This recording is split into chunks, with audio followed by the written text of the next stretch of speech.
Okay. All right.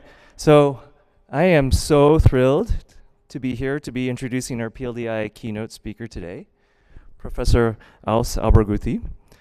Aws is an associate professor of computer science at the University of Wisconsin-Madison. After having received his PhD from the University of Toronto in 2015, Aws has an incredible track record of doing deep and thoughtful work. He is well known for his work in program verification with interpolants and program synthesis in a wide variety of contexts. He has won several distinguished paper awards, including a SIGPlan highlight for his PLDI'26 paper. Aws has had research awards from all the major companies, Google, Facebook, Amazon, as well as an NSF Career Award. He has also written a monograph on an introduction to neural network verification that is, I find, one of the most approachable resources on the topic. And now, for the past few years, he has turned his attention to the software stack for future quantum computers, which I'm eager to learn much more about today. So we're really honored to have him here today. So thank you, Aws.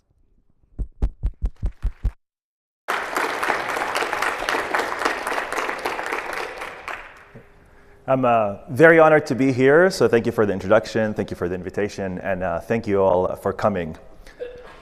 So we'll begin our story at the beginning. The year is 1900, the month is October, and the city is Berlin. And the man in question is Max Planck. That's right. He invented the Planck. So Max was working on a problem and he was stuck. He couldn't solve it. And the PLDI deadline was approaching. After all, it was October, right? PL back then stood for physical laws and not programming languages. There were no programming languages back then. So the problem looked like this. It was the amount of radiation emitted from an object when you heat it up. And the empirical data looked like this, these curves for different temperatures. You don't have to understand what it means. And the theory predicted the following. So it was completely off, a very different prediction. And Max wanted to fit the theory to the data. And in his words, this is real, in an act of desperation, he decided, you know what, I'm going to assume that energy is not a continuous quantity. Energy, it comes in discrete little packets, just like the weight plates on his back. And this was the invention of course, Planck's constant. So he submitted the paper to PLDI. It got accepted. Of course, reviewer number 2 complained as usual. They said, how is this science? This is just curve fitting. But it got accepted. And finally, this became the birth of quantum mechanics in 1900. Now, it took people like 3 or 4 decades to fully flesh out the theory of quantum mechanics and come to grips with the fact that nature is indeed stochastic, that a particle can be here and there, that the cat is both dead and alive, and that God does indeed play dice with the universe. And of course, this created a lot of philosophical implications about free will, about the many worlds hypothesis, and on and on and on. But this is a PL conference. We don't care about philosophy. We care about semantics, right? So how do quantum computers work? Interestingly, it took people another half century to even just think about quantum computing. And we had to wait until the early 80s. And like many things in the early 80s, it arose as an idea both in the Soviet Union and the United States. So first in the Soviet Union in 1980 by Yuri Manin, and then a year later here in the United States by Richard Feynman. And both of them recognized that quantum mechanics is complex. Okay? If you have a system with n degrees of freedom, like n electrons, just to write down its state requires an exponential in n. Okay? So we recognize there's an exponential explosion. Manin was a mathematician, so he recognized that this is potentially a powerful computational model because you can fit more in a state. Feynman was a physicist, so he was interested in simulating physics on a computer, and he couldn't do it on a classical computer. So he's like, let's fight fire with fire. Let's build a quantum computer to simulate quantum mechanics. And then it took about a decade of progress to fully flesh out the idea of quantum computing, and then the bangers started dropping in the mid-90s. So the first event was Shor's algorithm in 1994, who showed that you can actually factor integers in polynomial time on a quantum computer, something that we don't know how to do in polynomial time on a classical computer, and it underpins a lot of cryptography. So if a powerful quantum computer arrives today and you get your hands on it, you'll be able to steal all the Bitcoin and become a trillionaire. Of course, if you do it in one shot, the value will plummet to 0, so you have to be pretty careful, like do it one iced latte at a time, and no one will catch you. So a couple years later, Lloyd demonstrated that you can actually indeed simulate quantum mechanics on a quantum computer efficiently. And this gave people a lot of ideas about simulating quantum mechanics for drug design, for material discovery, and so on. And these have animated quantum computing research since then for the past 3 decades. Okay? And some people argue that coming up with building quantum computers will usher in a new industrial revolution. So before we begin, I'm going to give you a crash course in quantum computing. A lot of people tell me quantum computing is scary. I'm going to show you that it's not actually scary at all. So this is a normal bit. It can be 0 or 1, and you can flip-flop between 0 and 1. And if you do it really, really fast, then miraculously, you have a computer. Quantum bit is the same. It can be 0 and 1, and you can flip between 0 and 1. But you can also be in a little bit of 0 and a little bit of 1. This is known as superposition. A particle can be here and there. The cat can be dead and alive. So the little bit of 0 and a little bit of 1 is called the amplitude. It's usually a complex number. And the 0 and 1, we typically call them basis states. Now, if you had more than 1 bit, okay, then you have 2 to the n amplitudes. And this is why Feynman and Manin were very excited about quantum computing. So quantum operations, you can operate on a quantum state. You can think of them as maps in the functional programming sense, where you look at every pair of basis state and amplitude, and you're transforming it into a new basis state and amplitude. Okay? So for example, the negation operation, or flipping a bit on a quantum computer, looks like this. The 0 becomes a 1, and the 1 becomes a 0. So effectively, they swap their amplitudes. Okay? And typically, people write quantum programs as circuits, so you'll see things like this in a textbook. So this is the negation operation, an X. And you read it from left to right. So the state comes in, its amplitudes get swapped, and comes out on the right.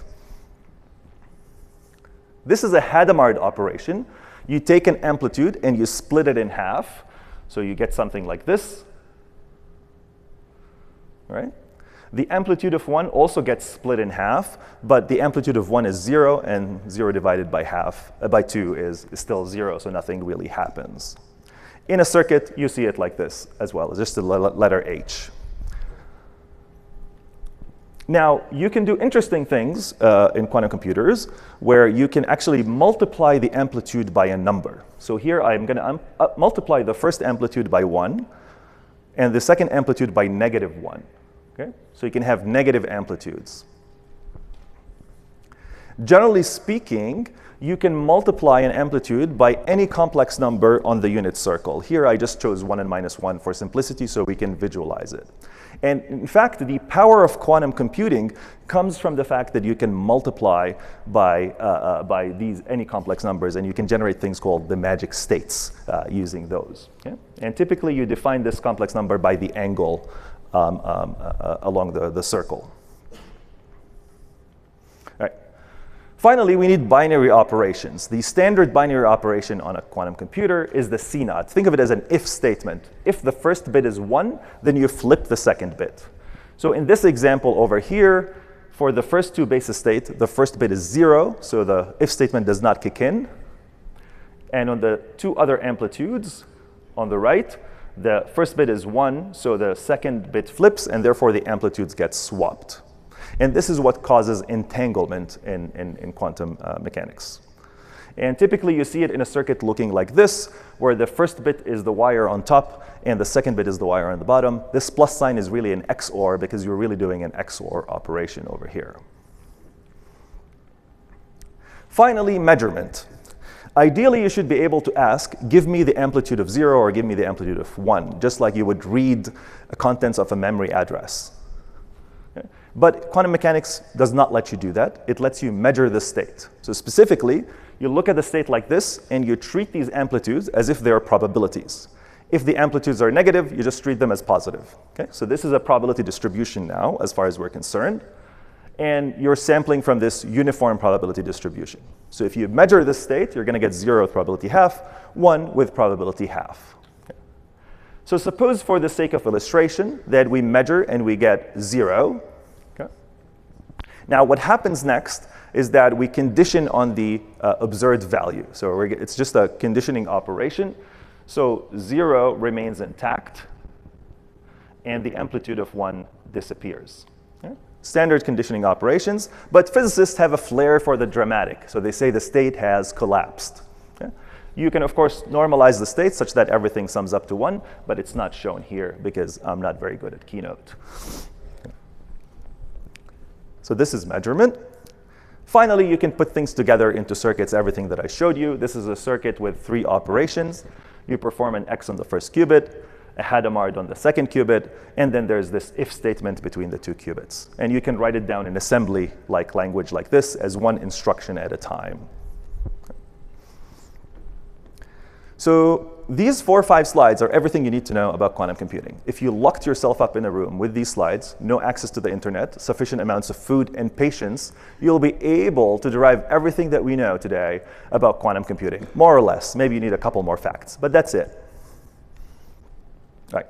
So because of the profound implications of quantum computing, people have been building quantum computers. And typically in the press, quantum computers look like this, like these chandeliers.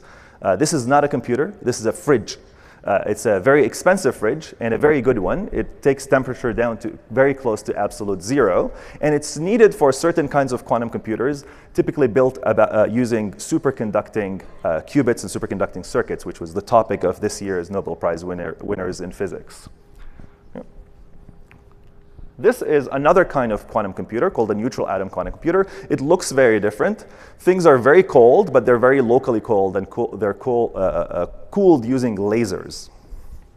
And there are many other kinds of quantum computers, photonic quantum computers, and spin qubit computers, and trapped ion computers. There's a Cambrian explosion in the kinds of hardware that people are trying to build to be the first to discover the quantum transistor.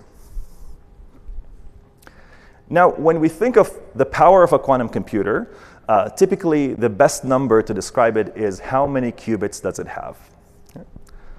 And right now, we're roughly over here. We're building computers with on the order of hundreds of qubits that we can store and manipulate. But the interesting applications are roughly in the millions or hundreds of thousands of qubits, whether you want to break encryption or you want to simulate chemistry. So this looks like an insurmountable gap. It's gigantic, right? But what's interesting is that this gap is shrinking from both directions. Physicists and engineers are building more and more qubits and more reliable qubits. So the gap is shifting from the left. And people are figuring out how to design better computers using computer architecture, how to design better error-correcting codes and more efficient ones, and how to design better algorithms. So we're seeing a shift from the right as well. A key example here is a paper from a few months ago that made a big buzz, where they argued that you can actually implement Shor's algorithm on cryptographically relevant problems using only 10,000 qubits, if you can build such a computer. Okay, so there's a lot of excitement in this convergence. And I'm going to argue that actually PL research can help this convergence arrive faster. Right. This brings me to today's topic, the rise and collapse of a quantum state. So a quantum state is conceived as an idea in the mind of a scientist. I want to construct a state, and I want to measure it. It's initially an abstraction, a specification, if you will. Okay. Then this specification is born and becomes a computational artifact. And this computational artifact is typically a circuit. And then this circuit undergoes a sequence of metamorphoses. It gets decomposed, it gets optimized, it gets lean, and finally it's ready to enter the dark and bitter cold confines of a quantum computer and meet its final collapse.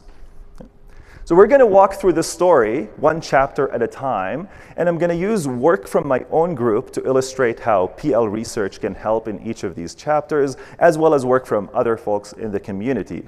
Okay?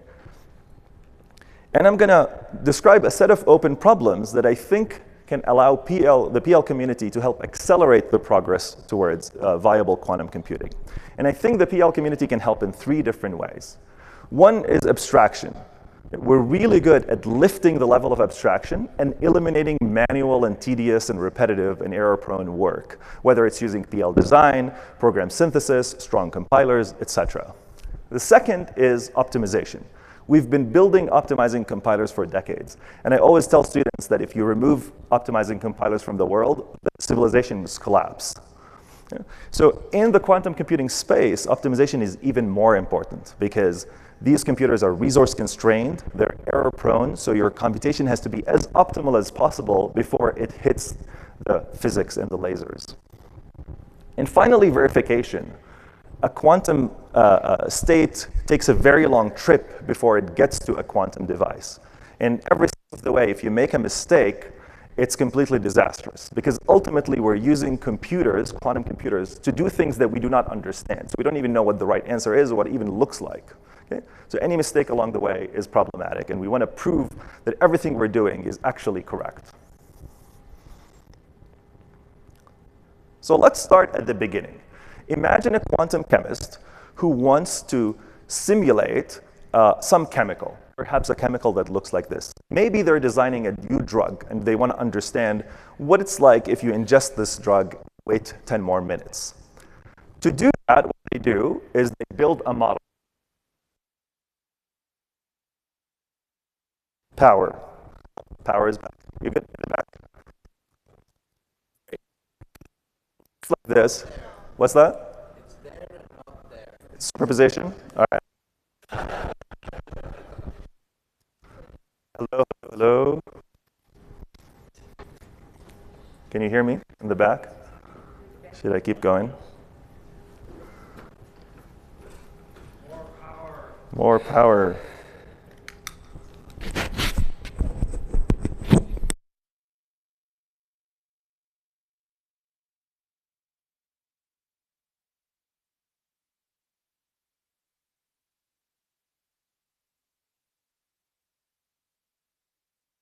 Sweet. Can you hear me? No? Yes? Yes? Well, clearly you're hearing me because you're shaking your heads. Hello, hello? Hello? Is good in the back? All right. So they build a model of the chemical, right? Remember, there was a chemical. We want to simulate. OK. Here's the model. It looks like this.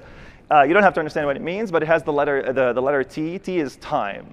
Okay? So you can ask, what's it going to look like in 10 minutes or something like that. What's interesting is that this model is relatively easy to write down on a piece of paper by a chemist, but it's really hard to translate into something that you can execute, hard to translate into a circuit. Okay? So this is what Seth Lloyd discovered back in 1996 when in his answer to Feynman, is that you can actually do that. And you do that using a number of steps. First, you approximate this model. Okay? You don't have to understand what this means, but essentially you slice space and time into little small models. And you can translate then each of these models into a circuit really easily using a process called circuit synthesis. And then you can stitch all these circuits together and execute them on a quantum computer. Now, this looks nice and clean and beautiful, but in practice, when you talk to folks in quantum chemistry, in energy fusion, in computational physics, they're using a hodgepodge of tools to decide which approximations to use, how do you turn things into a circuit. They're really working at the level of assembly language. Okay? And to be honest, quantum chemists should not be working at the level of assembly language. They should be working at the level of models, modeling chemistry. Okay? So as a PL community, we have an opportunity to build compilers that take things all the way from high-level models down to optimized circuits. Okay? And it's a very challenging problem. Additionally, these compilers ideally are verified to be correct. And here the verification condition is different than what we're used to, where the source program is equal to the target program. Instead, the verification condition is approximate. Because we're doing approximation along the way, it's not an exact equality. Okay? So it's a challenging problem, but we're seeing interesting new insights. Just this PLDI 2 days ago, my colleague Charles Yuan presented this distinguished paper on abstractions for quantum linear algebra, which can encompass some of these quantum simulation problems and techniques. And if we step back from quantum simulation and natural science and think about algorithms in general, typically when we think of quantum algorithms, we think of high-level specifications that look like that. This scary-looking expression is the quantum Fourier transform. You don't have to understand what it means, but it's very common. And this gets translated into circuits with thousands of operations. Okay? So clearly, the path from going from a high-level mathematical specification that an algorithm designer thinks of to a circuit is incredibly long. It's actually a synthesis problem, and in the worst case, it devolves into enumeration. Okay? So how can we build better synthesis techniques to take us from high-level specifications down to essentially the assembly language of quantum physics? And it's a hard problem, but again, we're seeing interesting developments. There was a paper at Popple 2 years ago on using program synthesis to go from such high-level specifications down to circuits. But the problem is still open, and I think we have a great opportunity in the PL community to build these high-level composable abstractions along with compilers to help bringing them down to circuits. And I think we can save a lot of years of research on the parts of natural scientists as well as algorithm designers. For example, in quantum computing, you always hear the refrain that we don't have enough algorithms. And it makes sense that we don't have enough algorithms because, one, it's hard to think. The intuition is very different when you're coming up with quantum algorithms compared to traditional algorithms. Two, we don't have quantum computers to tinker with. Okay, the ones we have are very small and very hard to get access to. So by building high-level abstractions, I think it will allow us to automatically discover new quantum algorithms. Okay? We can simply start building program synthesis loops. So program synthesis loop will look like this. Propose an algorithm. Maybe you can use an LLM. Maybe you can just enumerate, whatever you like. Verify that it's actually doing what you intended to do and that it's giving you the speed up that you want, an exponential speed up on that problem, and rinse and repeat. So this may have looked outlandish 2 years ago, but with the cost of verification dropping close to zero, it may actually be feasible in the next year or two. And we may use this loop to actually discover new algorithms. So I think this is a grand challenge that we can potentially participate in, maybe even lead. So this was the story about taking a specification and turning it into a computational artifact. And now we move to chapter 2, which is metamorphoses. So now the circuit has to transform in a number of ways. And the key way is optimization. Okay? And this is what I'm going to cover in this talk. So optimization is exactly what you may expect. You're going to take a big circuit. You want to turn it into a small circuit. More or less, that's what we always do. And even at this PLDI, we had a couple of papers yesterday on circuit optimization, because it's a critical problem.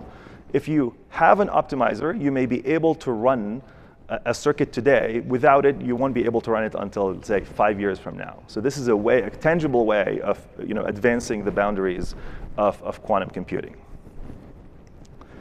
Hydration break. Play the ads.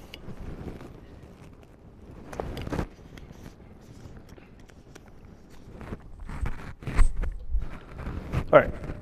So what's the trouble with optimization? One, of course, compilers are hard to get right. Quantum compilers are also hard to get right. There are even studies already, this paper from Aws 2022, on the bugs that you find in quantum compilers, including the optimization passes that you have in them. And this is expected because they're hairy, you have complex numbers, and so on and so forth. You'll make mistakes. Second is that there is no instruction set architecture. We have many, many instruction sets. At the beginning of this talk, I showed you 4 instructions. This is a universal gate set in the sense that you can use it to implement any quantum mechanical phenomena. But if you look at a computer like from IBM, they've cycled through many different instruction sets. They're all universal instruction sets, but they keep changing them. And the reason they keep changing them is because the underlying hardware is changing fast. Okay? And some things are easier to implement than others, so physicists keep changing things. And if you look past IBM, There are dozens of companies out there that have raised billions of dollars, and they're building computers using vastly different technologies. Okay? And each of them has a different computational model, has a different instruction set, and they require different kinds of optimizers. So when my student, Amanda Shu, saw all of this, she was like, let's stop the madness. Let's just build a synthesizer for optimizers. Let's just generate these optimizers automatically. Okay. So the idea is very simple. We're going to take an instruction set, like the one I showed you at the beginning of this talk. We're going to give it to an optimizer synthesizer, and it will give us an optimizer. And hopefully this optimizer is verified in the sense that its transformations are semantics preserving. So let's see how to do that. First of all, what does an optimizer look like? Under the hood, an optimizer is really just a bunch of rewrite rules. At least most optimizers look like this, just like a peephole optimizer. So here's an example rewrite rule. If you see two Hadamards in a row, they can cancel out. If you see C naught and two X's, then one of the X's disappears. But we also have symbolic rewrite rules, things that look like this, for example.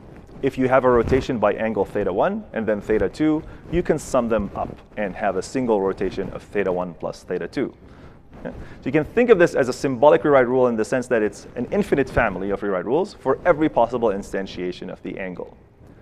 And things can get even hairier in the sense that you can combine two rotations, like as you see here, as long as a random subcircuit between them satisfies certain conditions. So this is, again, an infinite family of rewrite rules, depending on the circuit that sits between them. So there's a universal quantifier, if you will, on a set S. So what we want to do is we want to synthesize rules that look like this for a given instruction set. So how do we do that? Let's think of the most naive way to do it. Okay. Let's start with an empty set of rules.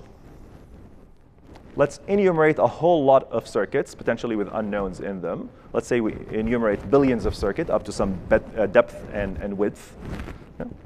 And then we're going to look at each pair of circuits in this set. We're going to verify that this pair is equivalent. And if they are equivalent, then we have a potential rewrite rule C1 to C2 or C2 to C1 if you want. Yeah. This is, of course, a bad idea. Do not try this at home. There is a quadratic explosion, as you can see. And usually we're not scared of the quadratic in programming languages. But when we're dealing with billions of circuits, this number is just going to blow up. And it's going to be like 10 to the 18 or something like that. So what we ended up figuring out is that you can actually take this quadratic explosion and turn it into a linear pass, or an effectively linear pass. So how do we do that? So the first insight is that we can represent the semantics of quantum circuits as polynomials. Okay? So good old polynomials, high school polynomials. Okay? So we can take two circuits, translate them into polynomials, and now the equivalence checking problem is essentially checking the equivalence of those two polynomials. So let me tell you how we can do that. So this is an operation that I showed you earlier. It looked like this. We took the amplitudes and multiplied them by a number, and we got a new state. So imagine that this transformation is implemented by some circuit, by some program. Okay. This transformation is effectively, the way I'm representing it here, is effectively Feynman's path integral formulation of quantum mechanics. Feynman's path integral formulation says that a particle takes many paths in space to arrive at a destination. Okay. And the red arrows that you see on the left are the paths that a particle takes in space. Okay. So you can take those paths, or this transition relation, if you will, and literally enumerate them. There's exponentially many, but we're dealing with small circuits, so that's OK. We can afford the exponential explosion. And in general, because we're dealing with circuits with unknowns and symbolic variables, these numbers are actually expressions over complex valued variables. Okay. And I can enumerate all possible paths, 0 to 1, 1 to 0, and so on, and come up with their expressions. And then I can turn each of these paths into a monomial. Okay. So I can say A multiplied by some gadget V00, denoting the path 0, 0. Okay. So you can think of this V00 just as a toggle, on or off. Give me A or don't give me A. And I can do that for every path in this set. And then I'm going to add them all up. And this polynomial that arises is effectively a lookup table. I can set the variables v00 and v01 and et cetera appropriately to extract the value of A, or extract the value B, or extract the value C, and on and on. So this is a general technique for representing the semantics of symbolic circuits, or as a class of symbolic circuits, as polynomials over complex numbers. So now that everything is a polynomial, checking equivalence becomes actually quite interesting and quite easy. So we can take two circuits that we want to check their equivalence, turn them into polynomials, and next what we will do is apply a randomized algorithm. So we're going to evaluate both polynomials on a random sample A. So we just assign each variable a random value in this polynomial. And if these two polynomials return the same answer, evaluate to the same number, then we say that they're equivalent. Otherwise, we say they're not equivalent. So this algorithm follows from the Schwartz-Zippel lemma, and it's a standard randomized algorithm. So now if the two circuits are equivalent, then the algorithm will return true because the polynomials will evaluate to the same answer regardless of the input. But if the two circuits are not equivalent, then the algorithm may make a mistake and tell us that the circuits are actually equivalent. But this probability of a mistake is very, very minuscule, and it's proportional to the inverse of the size of the domain that we're sampling from. So if we're sampling from 128-bit integers, we're talking about a probability of 2 to the negative 128. So it's effectively 0. So this randomized algorithm, if you look at a standard textbook, in the field, you won't find it in the chapters of the book. You'll find it in the introduction. So it's kind of like a poster child of randomized algorithms. And it turns out that we can take this algorithm and extend it to an arbitrary number of circuits. Specifically, what we want to do is we want to take a bunch of circuits, let's say billions of them, and put them into equivalence classes, such that if two circuits land in the same equivalence class, they can construct a rewrite rule. So that's what we want to do. How do we do that? We developed a data structure called the polynomial identity filter that simply works as follows. We take each circuit, turn it into a polynomial, evaluate all of them on the same random value A that we sample from a big domain. And then if two polynomials evaluate to the same answer, let's say those two evaluate to 0.5, then they will land in the same bucket, and we can treat them as a potential candidate rewrite rule. So this is all you need to do. It's a linear pass. There are adversarial examples where you get a quadratic explosion, but in practice you don't see that because equivalent circuits are relatively sparse. So of course you have a probability of error. You can get a wrong rule, but the probability is still so small. You still have a birthday paradox type of situation. So you see an n squared over there, and this is what I warned you about at the beginning. But worry not, because the denominator is exponentially sized. So it's going to swallow this quadratic explosion, and it's going to disappear effectively. So in practice, we're talking about error probabilities at the order of 10 to the negative 20, something negligible. So this was kind of a fun discovery, like a multi-way arbitrage opportunity where we got ideas from quantum mechanics and path integrals and path sums and randomized algorithms, and we applied them to develop optimizing compilers. It was kind of an unexpected turn of events, but it actually surprisingly works. So now you do this, and you get a bunch of rules, maybe thousands of rules, and you have to apply them in a way. You can apply them in, of course, any order that you like to a circuit. And we've evaluated a lot of ideas. Yesterday, there was a paper on using equality saturation. So there's many ways to do that. And I'm not going to talk about the details of that. So how good are these optimizers that we can synthesize? So I'll give you an example on a real-world quantum computer specification. So we took one of the IBM gate sets. And in about a minute, we could synthesize a set of rewrite rules for it. We ran our optimizer using these rewrite rules on a large set of benchmarks, about 250 circuits, diverse set over many different kinds of applications. And we managed to outperform all the optimizers that we can find from industry, from the academic literature, from the national labs as well. So for example, compared to Qiskit, which is the standard toolkit from IBM itself, we can outperform it on 95% of the benchmarks, and with a significant margin per circuit. So it's a significant additional reduction. So I think this is kind of a nice example of the power of program synthesis and verification. If you scaffold the problem correctly, you can construct systems that potentially outperform handcrafted ones and ones that have been honed over years, which is pretty nice. So if you're interested in the intricate details of how these rules apply and how we synthesize them, the recent Aws paper and the PLDI'23 paper are where you should go and look. And I also encourage you to look at the papers from yesterday in the quantum session, because they're also very relevant in this space if you're interested in optimization. So there's still a lot of open problems in the optimization space.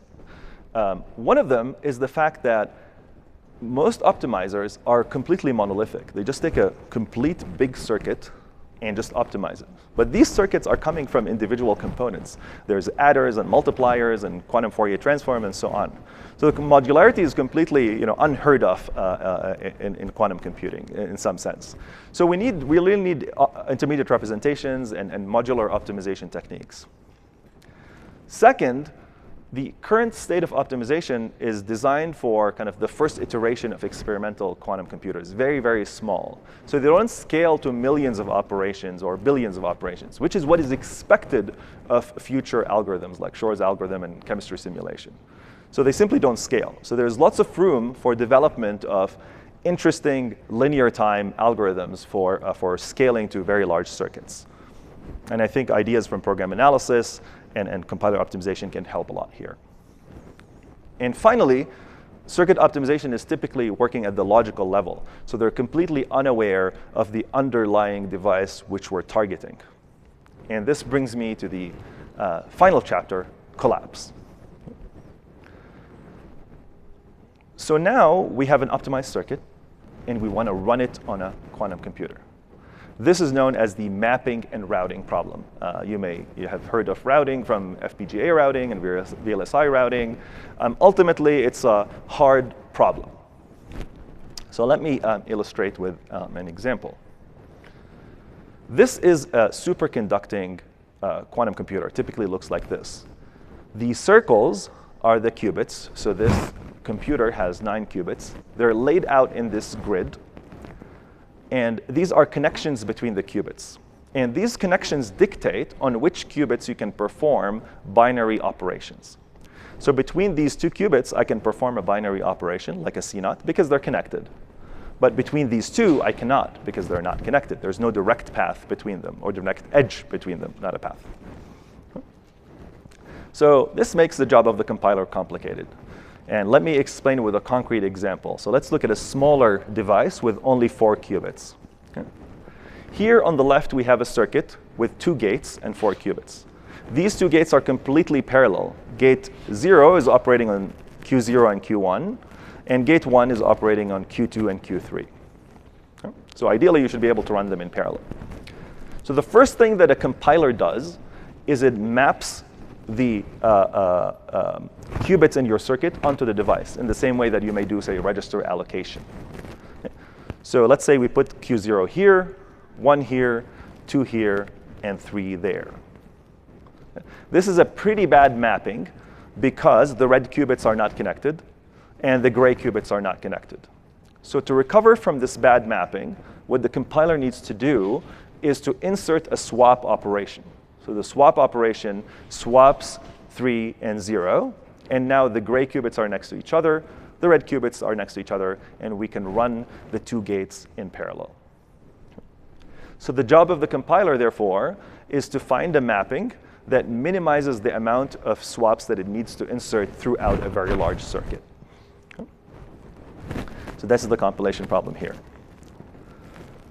So these are superconducting computers, and they're very well studied because they were the first ones to come online about 10 years ago. In recent years, people have started taking this idea and adding error correction. The reason is quantum computers are very susceptible to noise. So you can get bit flips and amplitude flips all the time. Okay? It's at a very high rate. So you need to do error correction. And once you do error correction, the architecture changes significantly. So now your computer looks like this. What does this mean? Still a grid, These are your data qubits. This is where you place your circuit qubits. And these are some temporary registers, if you will. Okay? And each of these qubits under the hood is really a sea of qubits pretending to be one for fault tolerance. In case one of them flips, we can detect that. Okay? But we don't think of them that way when we think of the compilation problem typically. Okay? So now the first thing that the compiler does is it takes your circuit qubits and puts them onto the device. Let's say we put them this way. So in order to perform an operation like G0 between the red qubits, you have to find a path between them through the temporary registers. Okay? So this is a process called lattice surgery. And the path has to have a certain shape. So it has to start at the bottom of a qubit and arrive at the side of a qubit because of coding theory intricacies. So this is great, but now we've blocked any possible path between 2 and 3. Okay? So we effectively serialized this parallel circuit that we see on the left for no reason. Okay? So again, a bad mapping that we started with. So the job of the compiler in this space is to find the set of snaking paths through the temporary registers that do not overlap and to maximize those in order to maximize parallelism and minimize the amount of execution time and potentially error as well. Now, things get very interesting in other kinds of quantum computers, in neutral atom quantum computers to be particular. These made a big splash a few years ago and are now a big contender in this space. So in these computers, every qubit is represented by an atom held in space with lasers. And you can literally move these atoms around, okay, and then perform binary operations between qubits and then put them back in place. Okay? So it's very sci-fi, but it's a very different computational model. So now the compiler has more degrees of freedom. It can literally move things around in space. And there's, of course, error probabilities involved and stuff like that. So when superconducting computers arrived on the scene about 10 years ago, IBM put them online so anyone can use them. Researchers started studying the compilation problem for such computers and started writing a lot of papers on this kind of stuff. And then a few years ago, error correction became a physical possibility. There are experiments shown that you can actually do that. And people started studying the compilation problem for error correcting computers. And then again, neutral atom computers made a big splash and showed that they can actually work and scale. And people started writing papers about how to compile for such architectures. Okay? And this is a very, very tiny slice of the sea of papers on ion trap computers and photonic computers and on and on and on.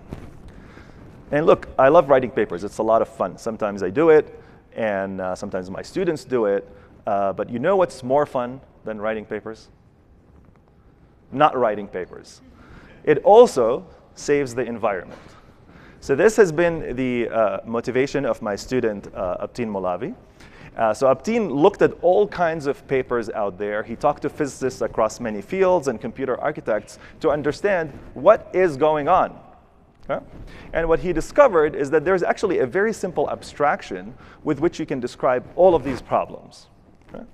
So with this abstraction, we can automatically generate compilers or mapping and routing specifically for different devices, including existing ones and future ones. Okay? So the idea becomes a compiler generation problem in the same way that we have parser generators and lexer generators and so on and so forth. So we came up with a little language called Amaro for abstract mapping and routing. There's also a Rust library, so you can write directly in Rust. This is kind of a language of constraints that describes the processor. Can qubits move around in space? How long does it take? So time can be encoded, error probabilities if something can go wrong, et cetera, et cetera. Given this information, we have a compiler generator that generates a compiler for that device. Okay? So how does it work? What is this abstraction? So the key abstraction is that we think of a processor as a big weighted state machine. So QPU here stands for a quantum processing unit analogous to a CPU. So what is the state machine? What is the state in this state machine? If you like freeze frame and look at a processor at any point in time, the state of the processor is where the qubits live on the processor, where they're mapped, and which gates are executing. Okay? In the same way that if I look at my processor right now, I can see what's happening in the registers and which instructions are pipelined. And the transitions is movements between states. So things like data can move, different instructions can execute, and so on. And these transitions are weighted. There's a cost associated to them. It's an abstract cost. Different machines have different kind of cost models, whether it's a timing model or an error model, et cetera. You can encode all of this in this state machine. So to give you an example using the superconducting kind of computers, this is a state of the machine at this point in time. The data is mapped as follows: 0 on top, 1 at the bottom, et cetera, et cetera. And nothing is executing in this state. There are no operations being executed on these qubits.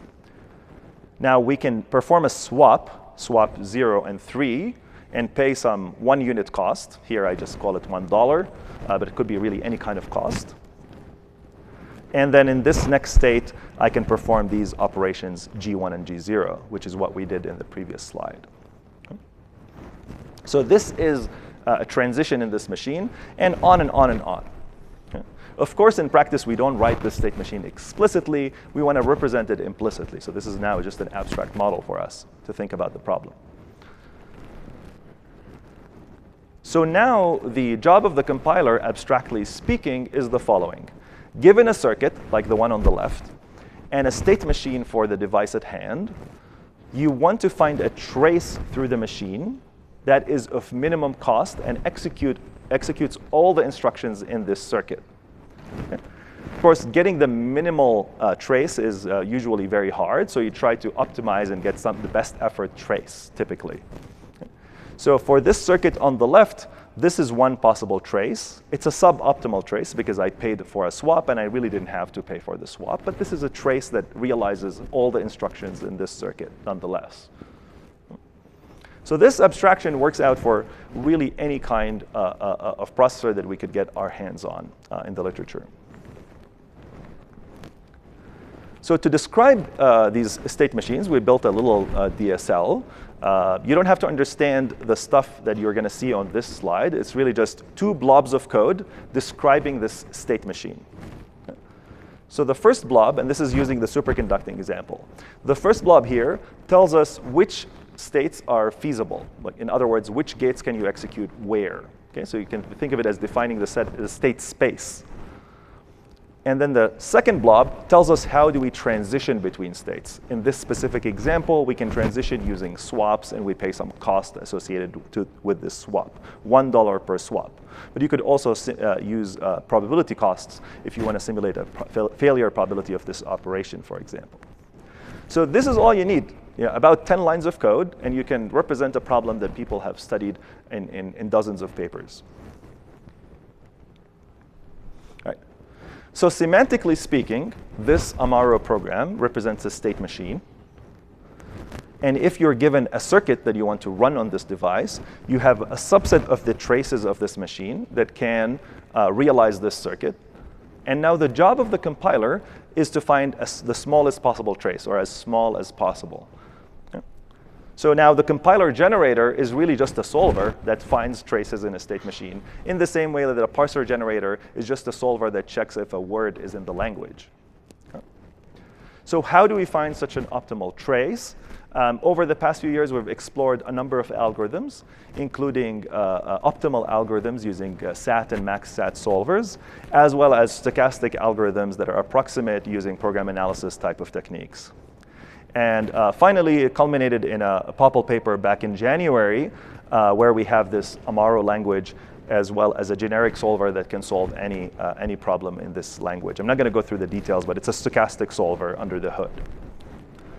So we took Amaro and we encoded in it all kinds of computers that are out there, including ion trap computers, neutral atom computers where things can move around, various formulations of superconducting computers as well, okay? With a few lines of code each, 10 to 100 lines of code, roughly speaking, depending on the complexity of the device. We also encoded fault-tolerant quantum computers using surface code and various computational models on top of that as well. And what's interesting is that after we put up the paper online and the code online, Google, with the help of Amanda, used it to generate a compiler for their early fault-tolerant architecture. So to evaluate their architecture, they needed a compiler, and they generated it automatically using Amaro. So that was an exciting validation of the work that we were doing, because we didn't know what Google was doing. And Google is one of the largest research organizations in the quantum space. What was astonishing to us is that across all of these case studies, the performance of our generated compilers either was closely matching the handcrafted ones, and sometimes actually exceeded them. So I'll give you an example. This is a paper from Fred Chong's group at the University of Chicago. It's an architecture paper. It presents an architecture for neutral atom quantum computers with error correction on top. It's a pretty nice paper. And to evaluate this architecture, they built a compiler. Okay? So the reason people build compilers is just to realize how much resources are needed, how much time is needed to execute a circuit, how many clock cycles, etc. And then we took their approach, encoded it in Amaro, and our generated compiler was actually better than their compiler on the majority of the benchmarks. So in some sense, we demonstrated that their architecture is better than they thought it was, which is pretty cool. And this got us thinking, maybe we can automatically discover architectures. Okay? We can build a program synthesis loop to discover new architectures. So you can generate an architecture, propose one. Perhaps you can enumerate or maybe use an LLM to propose one.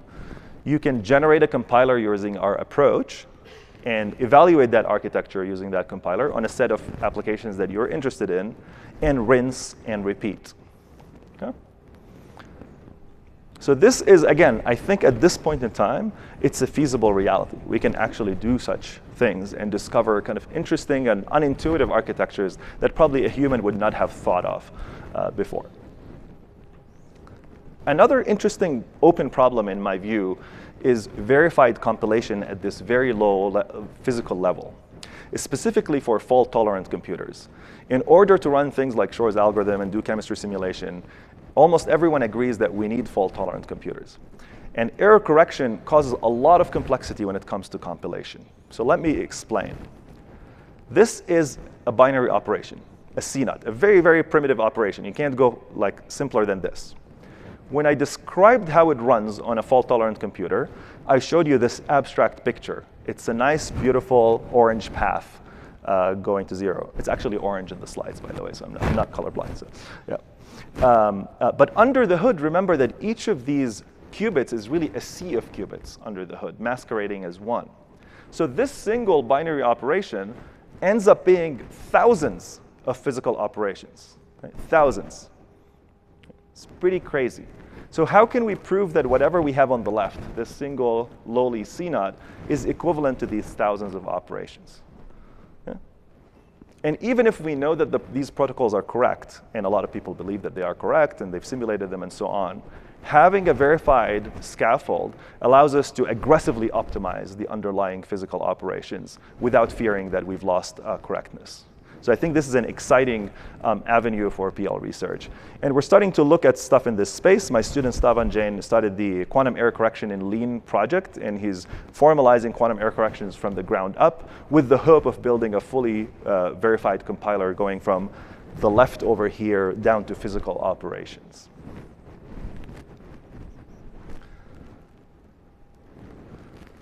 So this is what I wanted to say today. Walk through conception, metamorphosis, and the final collapse of a quantum state. And I hope to have convinced you that the kinds of work that we're doing in programming languages can be greatly impactful to the development of quantum computing.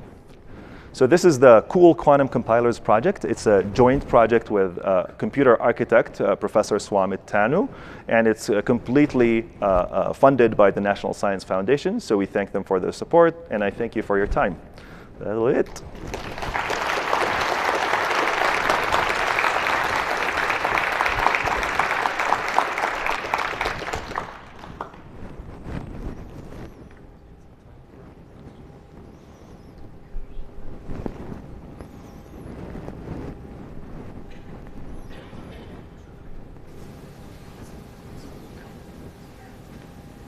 Hi, Aws, very good talk. I'm Thank Ganesh Gopalakrishnan from University of Utah. Yeah. So there was a period in high-performance computing where bit flips are a problem, and they had designed many techniques for redundant computation and so on. So is it possible to replicate quantum circuits and vote or find the majority probability for a certain outcome? What are your thoughts on error correcting using redundancy? Yeah, so there's a lot of work on error mitigation, where you're just kind of maximizing the probability of success by, for example, repeating a computation or running different computations that are semantically correct, so kind of an ensemble-like approach.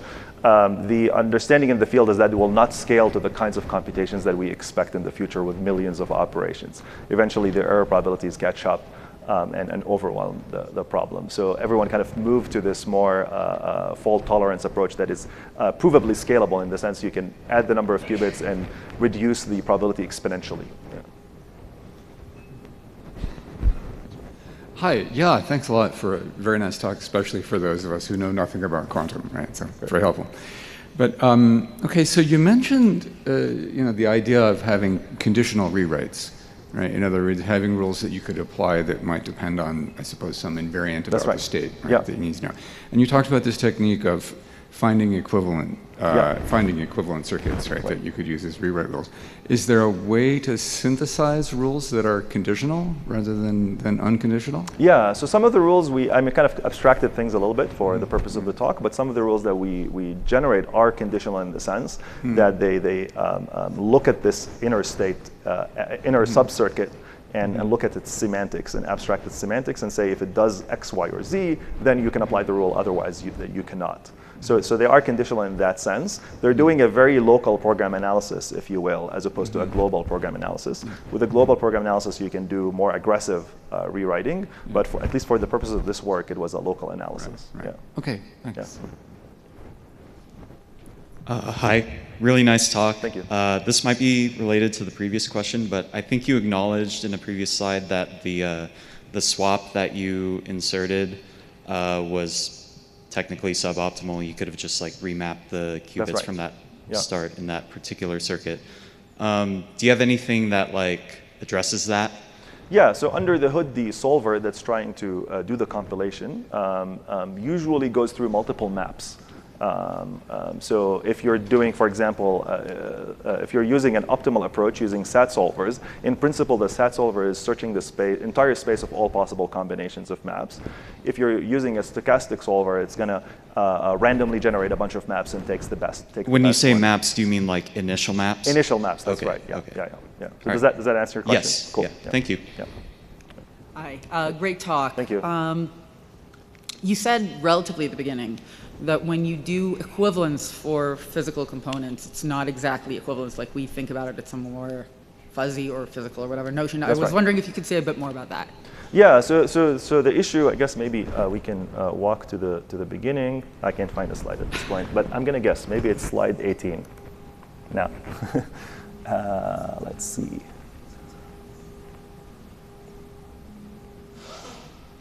Slide 22, so not too far. Yeah, so the issue is that you take this formula, e to the IHT, and then you approximate it, and that's the only way that you can generate a circuit. So that's where the approximation arises. And therefore, what I was saying is that ideally you want the compiler to be correct up to some epsilon bound. So the target program is equivalent to the source program with some bound on the error. And the difference. Does that make sense? Yeah, is it just a numeric bound or is it some physical properties? It's a numeric bound. This problem also arises in the compilers that we also built. So some of the rewrite rules that we synthesize or we construct, particularly in the Aws paper, if you're interested, are approximate as well. So there's a degree of approximation there. But even at the level of a physical computer, because some of these operations have angles in them. You can never get a pi. You can get very close to a pi, but so there's there's some tolerance there. Yeah. Thank you. Cool. So on the topic of architecture discovery, I don't know whether is there kind of work on thinking about what's a programmable quantum architecture? Because in a sense, like sort of arranging circuits is how we did computers in the 30s and 40s, That's right, and yeah. then the sort of programmable architectures like the von Neumann kind of came about. Is there an analog for the quantum world yet? Yeah, there is an analog. I think the interesting things is that because of the underlying differences in hardware, some hardwares are amenable to kind of a von Neumann style. For example, neutral atom machines, where you can move things around. People are proposing von Neumann style architectures, but with superconducting machines, that's kind of feels impossible at this point in time. So there's all kinds of proposed architectures there, including the von Neumann ones. Yeah. So something that's like programmable. So that's right. You could say they're programmable. Yeah. Great. Thank you. Yeah. So for your rewriting rules, say you have thousands or like maybe even like 100,000. That's right. So it's significantly different from what classical has, right? So do you think it is still useful, and how much time do you need to discover, and you need to store them, and when you try to do the matching, pattern matching, so it also costs some time, right? Yeah. So let's walk through these problems one at a time. So generating them is very simple. So the number I showed, which is 1 minute, that's just generating a compiler for an IBM style machine. So just takes a minute. No, I was just asking for rewriting rules. Yeah, we'll get there. Yeah. So that's generating the rewrite rules for an IBM machine. And then applying the rules, typically it's a stochastic algorithm, a super optimization style algorithm. So typically, at least in the experiments that we run and others have run in the field, they give it an hour timeout. And the idea there is that these computations are going to run on an expensive device that you might as well spend a lot of classical compute before you send it to the device, in the same way that, say, a large training run takes a lot of money in machine learning, and you'd rather optimize ahead of time before you hit the GPUs. But there are recent discoveries on minimizing the numbers of those rules, so you can go from thousands to like 100 rules by removing redundancy as well. We weren't very aggressive when we did this work, but there are recent results that I've seen doing that. And in terms of applying the rules, ultimately it's a pattern matching problem, so it can get hairy and you're over graphs. Quantinuum was inspired by our work and work from Jens and others, and built like a very fast pattern matching library in Rust. So and there's other opportunities for parallelism that we've been exploring as well. Yeah. Okay. Another question is about this is approximate equivalence, right? Mm-hmm. So when you do compiler, you want to do, the error would accumulate. How do Sorry, you deal with that? Yeah, I think if you're building a large scale compiler and you're proving that it's correct, then you might prove a theorem per pass of the compiler and show that this accumulates an epsilon, this accumulates epsilon, and then the final is 2 epsilon, for example. So I imagine people having compositional compilers that you can reason about like that. Yeah. Thank you. Hi, Alon Buzzetti, University of Texas at Dallas, aka the MIT of the South. This is on the topic of searching for circuit optimizations. Yeah. In that you said that these polynomials are exponential in the size of the qubits. Yeah, that's right. Meaning that testing them for computational equivalence is exponential in the size of the input. And that's that computational feasibility rate of growth. And then later you mentioned that the error rate of these equivalence checks is also inversely proportional in the size of the domain, which is exponential in the size of the qubits. Yeah. Given that the error rate and the computational complexity of checking have the same asymptotic growth rate, I was wondering how does that same growth rate affect the practicality of this in terms of the size of the circuits for which we can search for optimizations? Yeah, it's a good question. So the two growth rates are orthogonal to each other. So the growth rate in terms of the size of the polynomial is relatively bounded because the rewrite rules are small. These are peephole optimizations. You're not looking for very large patterns. In fact, even if you had the ability to look for very large patterns, it's a bad idea because these patterns will be too overfitted that you will never find them in real circuits. So you want small circuits with like 2 to 3 qubits or 2 to 4 qubits, something like that. So you can absorb that exponential explosion very easily. the error rate drops exponentially. So we're talking, and it's again, it's in terms of the number of rules that you enumerate, number of circuits that you enumerate, and therefore it's usually very small. Yeah. Thank you. Yeah. Hi. I'm Stephen Holton from Northeastern University. This was a great talk. Thanks a lot. So my question is about hardware abstraction boundaries, right? Yeah. So like, I think a huge part of what made optimizing compilers work so well is that we kind of stabilized the cost model for the underlying hardware. Yeah. And so we had a good understanding of fewer instructions equals better and stuff like that, right? But it feels like in quantum, especially because of error correction and underlying physics, those abstraction boundaries feel very unstable and very leaky. And I'm just kind of curious, do you see that stabilizing or becoming more difficult over time as the hardware becomes maybe more specialized to specific problems or so on? I'm just curious which direction you see that going and if optimizations are stable or not, or if they're constantly changing. Yeah, that's a great question. So in my view, I don't think it will stabilize, and I think that is true for two reasons. Reason number one is just because there are so many different hardware modalities out there, and right now they're moving in lockstep, right? Mm-hmm. So they're just, all of them are progressing, and they have vastly different constraints. So in addition, even the underlying theory, like the kinds of quantum error correction that people were talking about 2 years ago, are vastly different than today. So the underlying protocols are changing. Now, you could imagine one winner emerges, and that's it. But we're also at a time where you can do architecture discovery really easily. And these architectures, at least the way typically described, they're not baked on a chip. They're roughly as kind of a more software level architecture. So they're very malleable. And as a result, you could be like searching all the time for better architectures and generating new compilers. So we may be moving to that state. Yeah. Interesting. Thanks. Yeah. Hey, Adam Japala from MIT. I'm speaking as one of the many people in the audience who probably dramatically upgraded their understanding of quantum compilation in the course of this talk. Cool. So thank you. This is the first time I saw what seemed like an analogy with the way we're used to thinking about computer architecture and compilation for classical systems, where you can have a grid of relatively simple compute units arranged in space. Yep. And there are a lot of familiar techniques in that world to try to maximize locality and minimize data movement. To what extent do the intuitions built from that kind of work port over to this world, and what are the big surprises where the problems are different versus, say, a compiler targeting a grid of small classical compute nodes? Yeah, so I mean, I think ultimately there are very, very strong similarities, because ultimately you're solving an NP-hard combinatorial problem.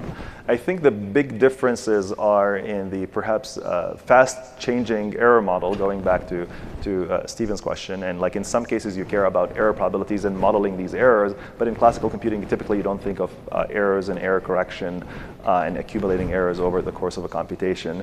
So I think that's probably the big difference. And then just the huge diversity in the various constraints between, say, a neutral atom machine where atoms can move around and a different kind of machine where things are stuck in space. So I think that's I guess what motivated us to build these abstractions, and we couldn't like use existing tools. Like we had a lot of ideas. Oh, can we just use a constraint solver? Can we encode it this language or that language or Alloy or something like that? And we had to invent our own abstractions to do that. Yeah. Thanks. Yeah. Hi, I'm Bhargav Kulkarni from the University of Utah. So I was looking at like all the programs that you showed that could be, ran on a quantum computer, and these just seem to be programs that are currently prohibitively slow, like to run on your classical computers. That's right. But I was wondering if like quantum computing admits newer programming abstractions that we can't even think of right now, instead of just like trying to like run these programs that we know we can run, but it'll take like ages on computers we have right now. Yeah, so I think the field has this constant debate where, on the one hand, there are algorithms where we know provably have an exponential speedup, or at least we believe the classical counterpart cannot, and people are fixated on those. But there are other people in the field who are using quantum computers in a more heuristic manner for solving optimization problems, even though there is no proof that says that here's an exponential speedup. So there are heuristic uses of quantum computers as well. well. And the past decade has had many algorithms in that space, QAOA and stuff like that you can look at.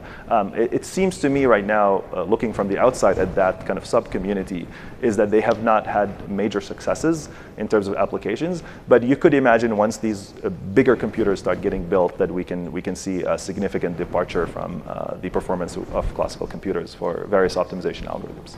Thank you. Yep.